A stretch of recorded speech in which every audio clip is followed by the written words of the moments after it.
So Brightown recently sent me out this giant spider web. This is actually all LED as well. We got the LED netting. We got some of that fabric netting that you guys see kind of staggered across here.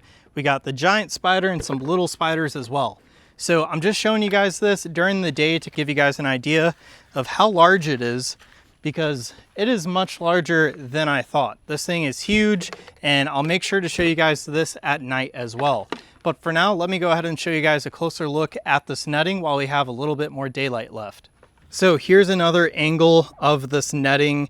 I have it strung up about 8 feet high, and this thing covers so much surface area. So we get about 5 or 6 stakes on the bottom here to keep it in place. And then we have LEDs going up the entire length of all of these strings. So that's really cool. We get the giant spider with bendable legs. We even get some mini spiders that are really creepy. And you guys could definitely stretch out this netting more if you guys want. It's just a little early in the season for us to be setting this up. So we're gonna take it down just for a few more months until it's actually close to Halloween.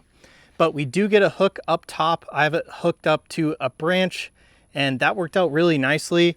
And then the power cable is clear, so it just runs down, and I have it hooked up to an extension cord currently. And so we have a button on here, so we could adjust how the lights function, and I'll show you guys the modes later at night, but that's how you guys do it. This adapter is also removable, so if it does go out, you could just get another one of those. So anyways, I'll show you guys this at night, and then you guys should really get to see those lights in action.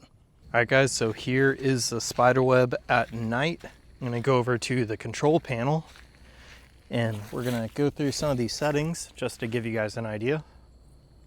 So this is more of a slow fade in and out. We got flashing, a whole bunch of different flashing modes. Sounds pretty crazy, maybe for a Halloween night. This one seems to be either a slow fade or just a constant light, but regardless, it's always purple. So back to flashing, I think that's all the modes. So really cool. I love the way that it's hooked up. And if you guys are looking for a Halloween decoration for this holiday, seems like a really cool one to check out. Anyways, that's gonna be it for today's review.